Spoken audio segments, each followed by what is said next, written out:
প্রিয় বন্ধুরা, মির্জা গালিবের একটা বিখ্যাত উক্তি আমাকে মর্মস্পর্শী করে। তিনি সেখানে বলেছেন, ঔদ্ধত্যত্ব আমি তখনই দেখাবো যখন লোকেরা পায়ে হেঁটে যাবে আর আমি যাব তাদের কাঁধে চেপে। এখানে মির্জা গালিব মৃত্যুর কথা স্মরণ করে আমাদের বোঝাতে চেয়েছেন, পৃথিবীটা আসলে ঔদ্ধত্য দেখানোর জায়গা না, বড়াই করার জায়গা না। কার কখন দিন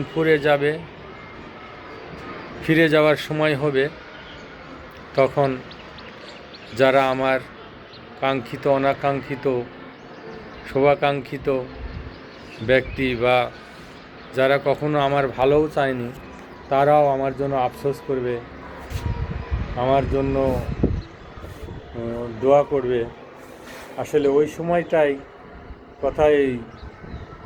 সময়টার কথাই তিনি বলেছেন যে এই সময়টাই হলো আমার জন্য সবচাইতে ঔদ্ধত্য দেখানোর সময়। আমি কারোর জন্য কোনো দোয়া করব না, কিছু বলবো না, কিন্তু তারা আমার জন্য সবাই দোয়া করবে।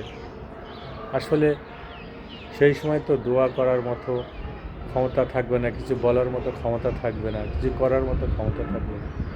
এটাই মির্জা গালিব প্রকাশ করেছে। ভালো থাকবেন।